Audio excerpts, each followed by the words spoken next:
Good morning, everyone.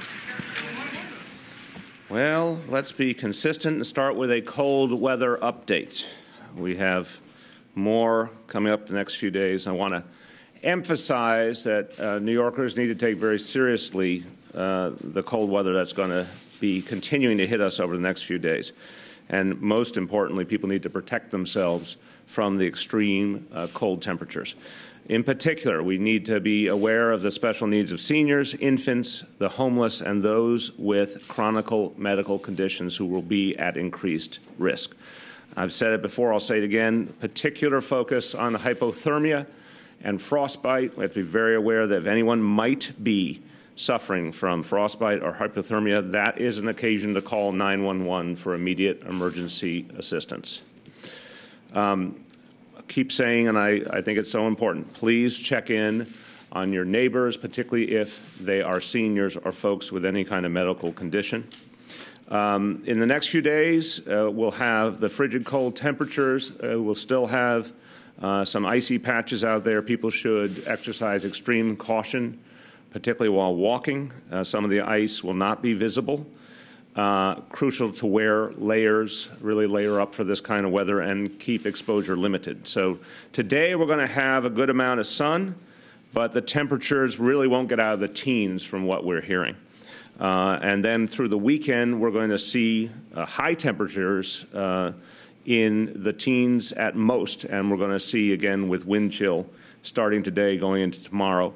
When wind chill is factored in, we're going to be at 0 or below 0. So winds today in the 15-mile-an-hour range, gusts up to 25. So in some places, wind chill, again, this afternoon will get down to 0 or below 0. Tomorrow, as cold or colder. Right now, what we're hearing, and I think we're all learning that conditions do change when it comes to weather. So we're going to be very, very vigilant. Right now, we're expecting tomorrow light snow, approximately 2 inches. This moment will start in the morning, last into the afternoon. So right now, National Weather Service is telling us about 2 inches. Thankfully, that is very light snow. But we're going to be monitoring constantly and having meetings today to make sure that we're ready in case that number starts to go up. Even with 2 inches of snow, we expect reduced visibility and an impact on traffic. And those cold temperatures with the wind chill, 0 or sub-zero temperatures, including wind chill, will continue through Saturday and into Sunday morning. We would not be surprised from what we're hearing now that will actually continue further into the beginning of next week. So we are going to assume some real continued weather challenges for the next few days. The winter weather plan at the Office of Emergency Management remains active. There was a call earlier today of the advanced warning system to make sure that information is being provided to New Yorkers with special needs about the particular challenges of this weather, and that their service providers are being alerted and taking relevant steps. And the OEM Watch Command will continue to monitor the weather and issue updates as needed, and we will take action accordingly. So with that, what we'll do is let me talk about the appointments we're making today. At the beginning of the Q&A, let's cover if there's anything about weather, anything about the appointments, and then we'll go to open topics. So when we get to announce people, it's something I always enjoy doing. It's a great beginning for each member of our team to join us, and it's really a moment where we celebrate finding the best and the brightest to come join this administration. I always like to begin at the beginning by thanking Jennifer Jones-Austin and Carl Weisbrod, our 2 exceptional transition co-chairs. I want to thank our Chief of Staff, Laura Santucci. I want to thank Tony Shoris, our first Deputy Mayor. The Department of Citywide Administrative Services is under his command. I want to thank Emma Wolf, our Director of Intergovernmental Affairs, and the City Legislative Office is on her watch. And I noticed the attendance in the first row of a lovely young lady who appears to be my wife. So I'd like to welcome the First Lady. And I know she is very happy today to see additional Bayesian presence in our city government, which we'll talk about in a moment. I also like to, at the beginning of each of our announcements, remind everyone we, every single day, refer to our core values, our core goals as we go through the process of building out our administration. A progressive government, a diverse government, effective government. And these appointees today really reflect that, the realization of those goals. And I want to say, as you'll hear about them, they're two individuals who truly understand the grassroots of our city. And that's something that is implicit in all of our criteria. You know, whether you're talking about progressive values, whether you're talking about the diversity of our city, whether you're talking about effectiveness, all of those points connect to an understanding of our neighborhoods, an understanding of all 5 boroughs, and these appointees epitomize that. And whether it is making sure that the very complex dynamics of running this government are effective and efficient, or whether it is making sure the legislative process works well on behalf of New Yorkers and that there's close coordination between our legislative goals and the work of our colleagues in the City Council. These are the kind of folks who make government work every single day. So Stacey Cumberbatch and John Paul Lupo are the kind of folks I hoped we could bring into this administration, dedicated public servants who really believe in our values. Let me talk about Stacey first and the role she will play as Commissioner of the Department for Citywide Administrative Services. Stacey is someone I've known for quite a while, and she's distinguished herself over many years as a great problem solver, someone who understands New York City government and knows how to make things work, even under the toughest circumstances. I first met Stacey early on in my career in the New York City Council. I was chairman of the General Welfare Committee, and one of the first initiatives I worked on was legislation to ensure that victims of domestic violence got really instantaneous access to shelter. We found that victims of domestic violence were being asked, unfortunately and unduly, for documentation that kept them from getting shelter right away, documentation that in some cases actually was back where the person battering them was. We needed to streamline it. We needed to make it a more compassionate and accessible system. And at the time, Stacey was working on the issue of public housing, and that was where the reality is many of our victims of domestic violence lived. We worked together on trying to figure out a way to improve access to shelter for people in need. And I was immediately impressed by her nuts and bolts knowledge of the government and ways of getting things done. And she has, if you look at her career, she has often chosen to take on the tough missions that involve having to untangle bureaucratic problems and get things to work. She's been now at it for almost 25 years between government and nonprofits, and she knows how to do the things that we need done at DCAS. Other people have relied on her to do similar work, and she's done it with distinction. One of the things I saw her do, and I worked with her also on when I was public advocate, was her work as the city census coordinator. Everyone knows the census process is an incredibly complicated one, particularly difficult for New York City. And in the past, New York City often got undercounted because of the vagaries of the federal census system. We needed an aggressive, creative approach. And Stacey did that. She worked with community partners. She worked with immigrant advocacy groups. She figured out a way to get the government to work with the grassroots in a new and compelling way to maximize our chance of getting the truest possible census number, which has everything to say with what kind of federal funding we get and so many other crucial decisions. The result was very impressive, a response rate that was higher than the city's response rate 10 years earlier in the 2000 census, and it placed New York City in the quote-unquote most improved category in the federal government's analysis of how cities had done around the country. So Stacey was the architect of a very effective effort to improve our approach to the census. Now, for her trouble, she was rewarded with a new mission. And I will safely say that this was something that happened in the previous administration, when the CityTime scandal occurred, and the ramifications of it were that a huge amount of taxpayer money had been at risk, and we had a broken system hemorrhaging that money. Stacey was brought in to right the ship. She not only managed to make fundamental changes and turn it around, she figured out how to reset the system overall so it could serve the many people it was supposed to in a more equitable and effective manner. Now she serves as the Deputy Executive Director of the Financial Information Services Agency, where she works to maintain and improve our timekeeping system every day.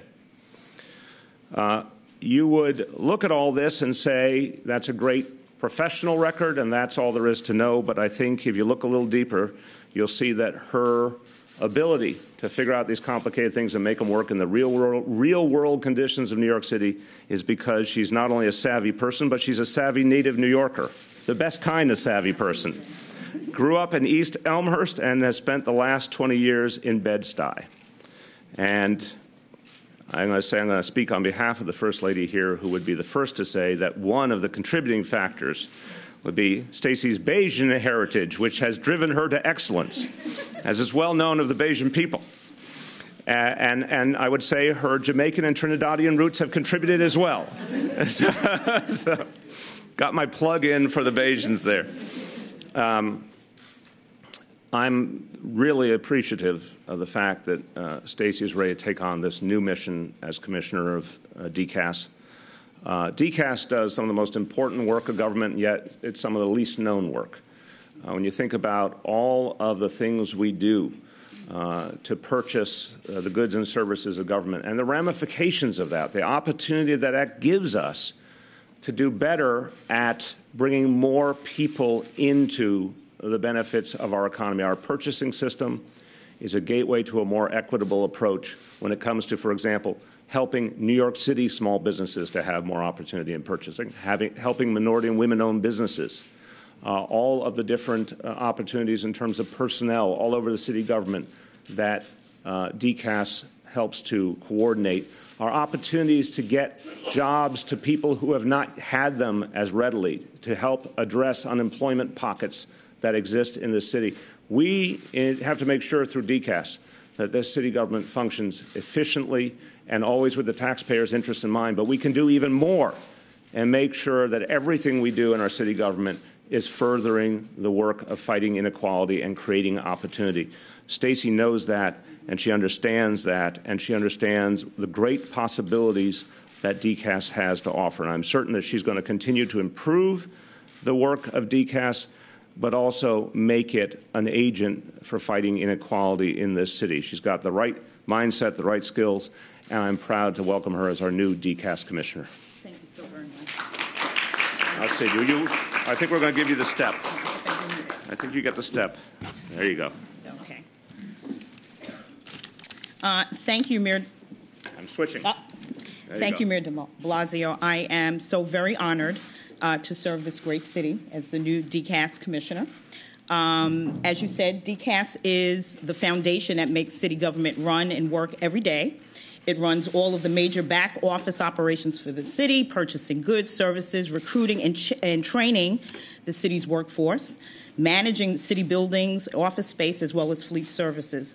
Doing all of this while being efficient, green, fair, and equitable by providing economic opportunity for every community in all 5 boroughs to live a good quality life. I am the grandchild of very proud immigrants from Jamaica, Barbados, and Trinidad who came to New York City almost 100 years ago, also seeking a better life. They instilled in me and my parents the value and dignity of public service, using one's talent and skills in assisting families and communities to achieve their highest potential and aspirations. So grounded in values of fairness, equity, and justice, I take on the task of ensuring that DCAS uses all of its levers to create opportunities for all New Yorkers. I want to especially thank my family who's here today, and my wonderful mother, Joyce, who has always supported me and shown me by example how deeply to love people and support people in everything that they do. Thank you, Mom, and thank you again.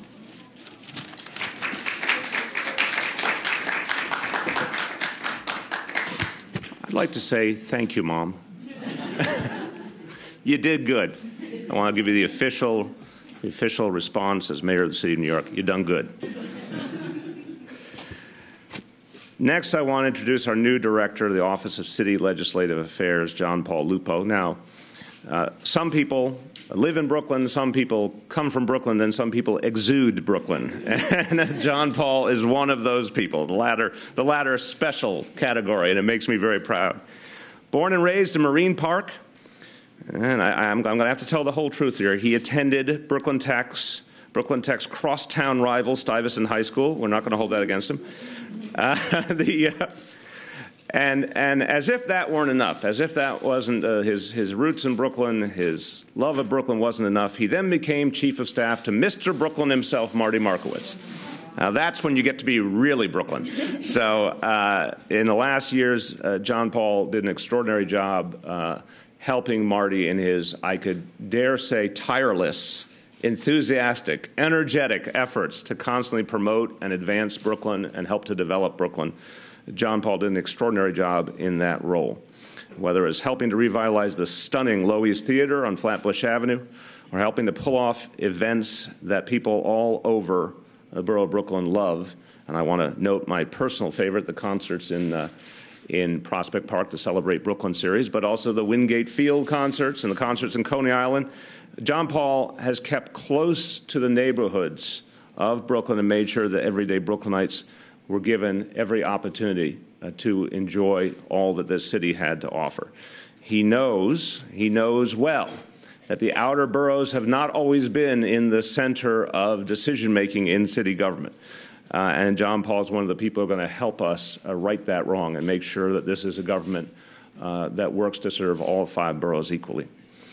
And he's coming into this job with a pivotal body of work to do on our progressive agenda.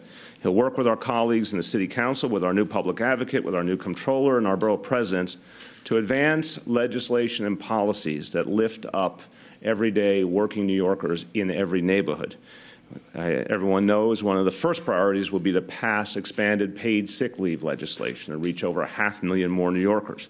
Obviously, John Paul is going to play a crucial role in pushing forward our affordable housing plan, to mobilizing support amongst our city elected officials for universal pre-K and after school.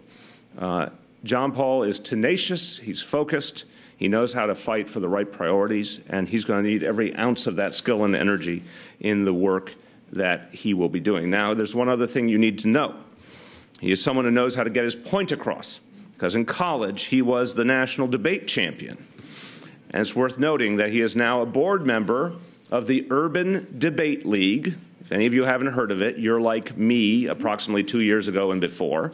The Urban Debate League, the league that Mr. Bill de Blasio is a current participant in. I get Urban Debate League updates on a daily or sometimes hourly basis. And John Paul comes out of this fine tradition. And I can simply say this on a personal level. If Dante's increasing skill at prevailing in household arguments is any indication, John Paul is going to be startlingly effective in his new role. We welcome John Paul Lupo.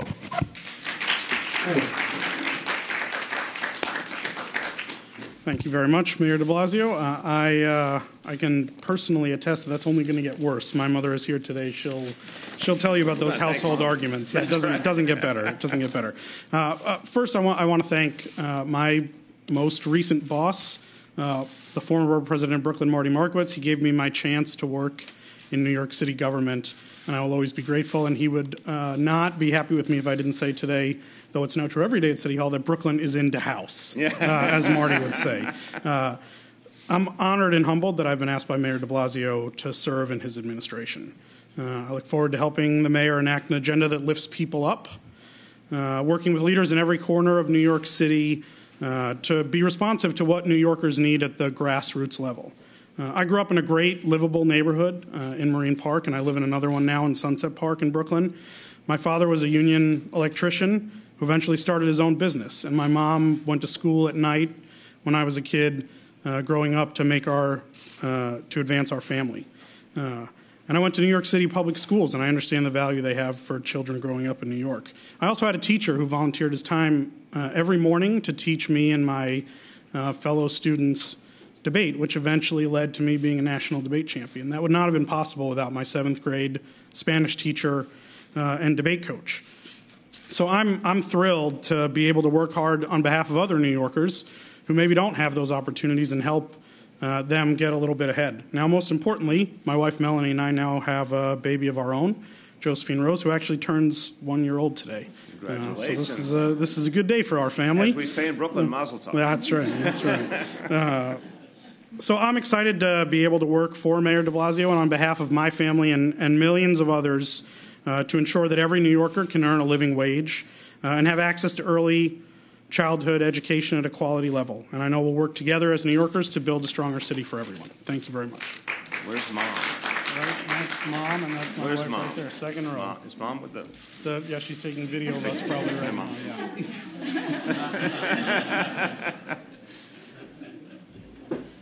I want to say to Mom as well, you did great too. This is like accomplished Mom's Day here at City Hall.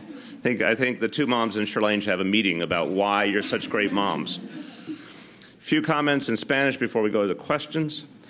Los nombramientos de hoy reafirman nuestro compromiso de construir un gobierno progresista, diverso y eficaz. Desde mejorar la manera como funcionan sistemas complejos hasta avanzar nuestra agenda en el consejo,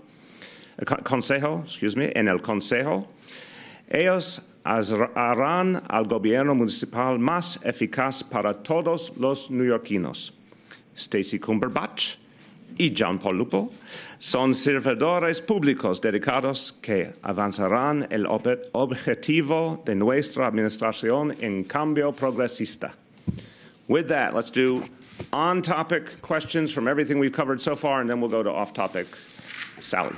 Actually, one for each. Quick question for Stacey. Probably only important to reporters. Do you know when the green book for the city is going back on? that is a really nerdy question. I know, but you know. Very shortly. You know. We missed it. Okay, I do too, actually. And for John Paul, you know, a number of people have questioned, since you're going to be negotiating bills with the council and you worked for the new speaker and sort of helped her get elected and set up her transition, can you talk about the relationship you have with the council and what sort of independence you feel you have from them as you proceed with this job? Well, I think that, you know, my qualifications to this job come from the breadth of my experience working for the borough president and my time in city government. And I think that I know the speaker well. I worked with her for the past 6 weeks, and I think she will be a strong, independent, and principled voice for the council. I think the speaker's been clear that her and the mayor have many shared philosophies and priorities, but where the mayor and the speaker disagree, I'm sure we'll, in a respectable fashion, we'll hash out differences and move forward for the betterment of the city. Could we, Mayor de Blasio, I'm wondering if you could weigh in on that sort of same question, but about the hiring of John Paul Lupo and what it says. Some people are pointing to this as a sign that there really is a lot of blurring of lines between your side of City Hall and the City Council side of City Hall. You know, I want to say I was a council member. I want to remind everyone of this. And 51 very individuals in the New York City Council. I know each of them. And they're strong-willed, they're independent. They're each going to pursue an agenda based on the needs of their districts. And I agree entirely with what John Paul said. I've known Melissa for almost a decade, and she's a very strong, independent person. And we start with that great set of shared values, and then it's going to be a day-to-day, ongoing effort to find the specific ways that we can get things done for this city. So I am certain that there'll be all of the checks and balances that normally are necessary to make government function. But it will be a very positive thing that there are profoundly shared values at the same time. Right side, left side, on topic. Anything on topic? Yes. For the new DCAS commissioner, paid sick leave bill is, based on what we heard last week, it's going to require DCAS to be an enforcement agency? No, consumer affairs. Consumer affairs, I apologize. You want to rescind? I want to rescind. Rescinding. Okay. Strike that from the record. Yes. Question about the weather. Yes.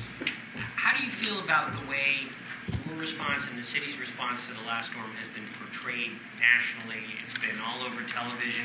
And the perception is now that you and your sanitation commissioner didn't do a great job. The first point, for those of you who are baseball fans, when people get to their team in the major leagues, their newfound teammates often say to them, "Welcome to the show." So, you know, this goes with the territory. You know, you're going to constantly be questioned and challenged. It's a 24/7 job. There's nothing I'm experiencing that I didn't fully expect. I spent 4 years of my life in this building as a staffer. And the job comes with that constant questioning. And by the way, there's something very healthy about that. You know, again, we've talked about the values of Jeffersonian democracy. It's good to be questioned all the time. That being said, I think the bottom line is in the first storm, a long 3 weeks ago, in another time and place. I think the agencies, everyone performed really beautifully. There was great coordination, and I celebrated their efforts. In the second storm, I think a lot of things were handled right, and I celebrated those efforts. What I learned in the course of it was some of the work wasn't good enough. And, the reports that I received about the Upper East Side and then saw for myself caused me to say we have to do better. Right then and there, we have to do better. And we have to do better going forward. The concerns raised by folks in Staten Island make me feel the same thing. We have to do better. And my template going forward is when I hear those kind of concerns and they're that consistent, that persistent, you will see me go there myself, or one of my top senior leaders of this administration will go out themselves, will see, and will make adjustments. And then we're going to try and learn what worked and what didn't work and how we do it better the next time. So I'm always going to tell you the approach we take. And the approach we took in the last few days was absolutely consistent. The orders that went out were consistent for every single neighborhood. The execution wasn't good enough in some areas, and we have to do better. Yeah. On that topic, what have you done to assess the situation with the snow in Staten Island? We've seen lots of pictures of streets that still have snow on them today. And what do you think of Minority Leader Vincent Ignizio's call for an oversight hearing on sanitation performance? Well, that's a good example of what we were talking about before. Vinny Ignizio is a former colleague of mine. I think very highly of him. We happen to be from different parties, but I think very highly of him. And I think the way he framed it was very responsible. He said, this is not a shot at anyone. We want to figure out what happened. We want to figure out how to do it better, and I think that's fair. I'm concerned about the reports that I've heard from Staten Island, and I'm going to be spending time in Staten Island talking to people about what happened. I want to learn from them how we can do better. So we're going to work each and every time to get it better. I want each response to be better than the last one. That's our goal. On this, yes. Mr. Mayor, during the campaign, you criticized the previous administration for being overly focused on the wealthiest neighborhoods in the city. But only the Upper East Side, which is arguably the wealthiest, most well-connected neighborhood in the city, earned this personal response from you, this effusive statement, a promise to redouble your efforts. How is this not sort of a continuation of the tale of two cities underneath your own administration? I think that I respect the question, but I think the logic's a little tortured. I think the fact is that throughout the city, in the first storm, I don't mean this to toot our own horns, but in the first storm, I think there was a broad consensus that neighborhoods were served well all over the city. In the second storm, many, many neighborhoods felt they were served well. There were some places that weren't served as well. The particular concerns raised about the Upper East Side caused me to see what was happening and to act on them immediately. I've heard more and more since about the situation in Staten Island. I'm going to pursue that as well. But no, I think, in fact, what we said from the very beginning is we're going to treat all 5 boroughs the same, all neighborhoods the same, and in the vast majority of the operations associated with the first storm and the second storm, people saw that play out. And you can talk to people all over the city who can confirm that. Yes? Sir, we've heard you say that the response across the city was equal and lived up to what had been done in past storms. No, I'm sorry, I'm interrupting. My apology. The point I'm trying to make is we gave the instructions in different meetings, different conference calls, that we wanted everybody treated equally and we wanted a rigorous, strong response. Again, what we're now working on is making sure that that is implemented very consistently each and every time. So I don't want to compare against past administrations. I've always had some differences with how past administrations handled these things. We're setting a high standard for ourselves. There's an image making the rounds on social media. It was sent to us. It juxtaposes the election map showing Republican voters on the Upper East Side with the snowplow map. What's your reaction to this? And are you concerned that it reflects a mindset that's... Look, I'm not here to analyze mindsets. I will tell you the facts. First of all, we know that something went wrong with the Plow NYC system, which is another thing we have to work on and fix. Plow NYC is a really good thing. By the way, for those who remember history, it was a result of the debacle of 2010, where none of us knew what was going on with any snowplows anywhere. I always talk about my street in Brooklyn, 3 days, absolutely impassable, and no one had a sense of when the cavalry was coming. Plow NYC was actually, I will say, after offering that critique, I give the previous administration credit for coming up with Plow NYC. It's a great idea. The problem is, when it malfunctions, as it did, and that is a fact, it gives people the wrong impression. So we have to find a way to get it to work consistently, or at least be able to notify people if there is a problem that it doesn't indicate exactly what's going on. We want people to have real-time, transparent information.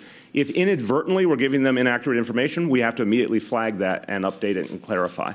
On the attempts to analyze what happened in any other vein, they're just wrong. And I've said that repeatedly, I'll keep saying it. The orders were given, the execution was not what it should have been. And when I saw it with my own eyes, I was thoroughly dissatisfied, and I gave new orders and clear orders to beef up the efforts, and those did take effect. And we found out late on Wednesday night from talking to local leaders around the Upper East Side that they had seen the improvements that they were expecting, and they felt much better. Yes? Excuse me, Mr. Mayor, two parts. Commissioner Doherty was here yesterday. Yes.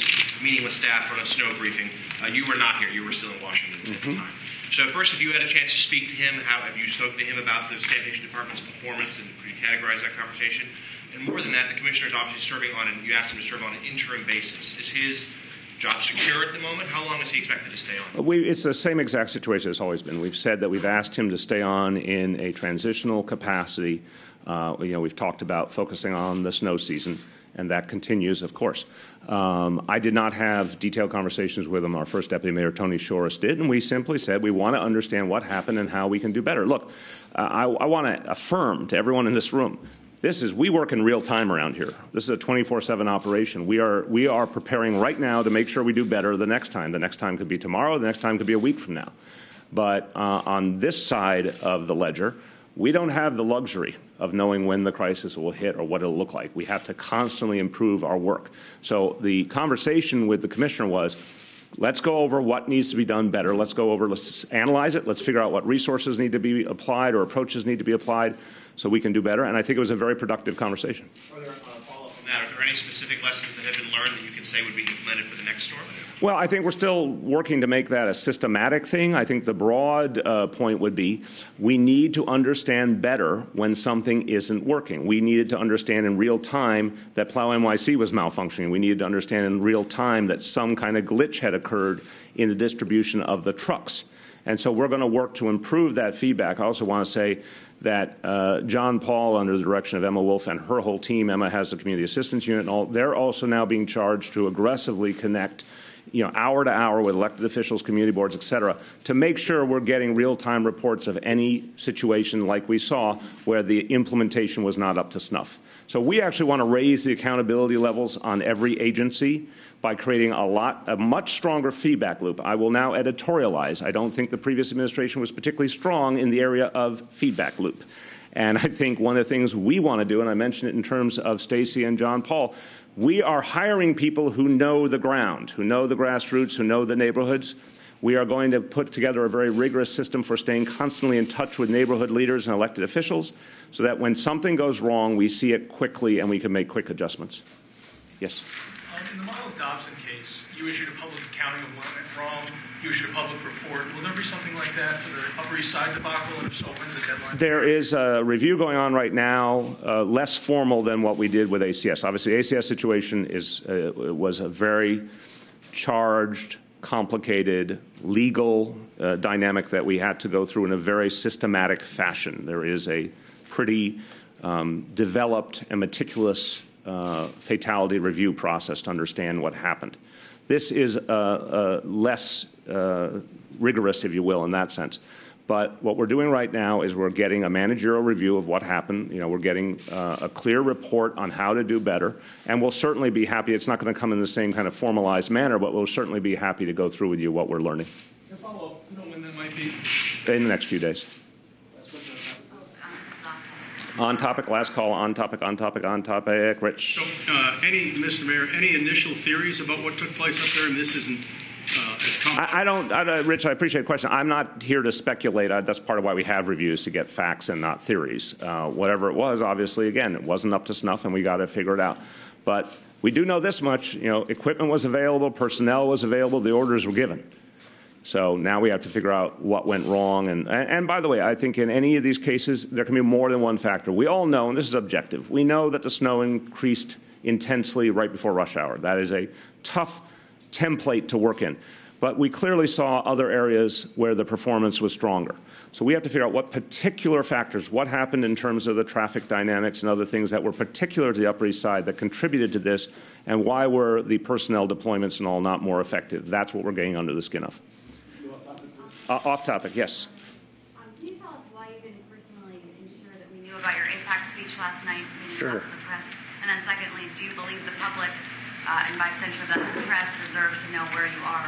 Well, I've been scrupulous about telling you where I am in terms of which city I am and all that, and I'll keep doing that. And we certainly will improve our information system to let you know about something like the APAC speech. We're very comfortable doing that. We will do that. Now, the truth is that the event sponsors, whatever the event is, have a right to set the ground rules. And APAC believed, not because of me, but because of all the people speaking there, that they wanted to have the event they wanted to have the way they wanted to have it, and it was a closed press event. There are many events in this town that are closed press events.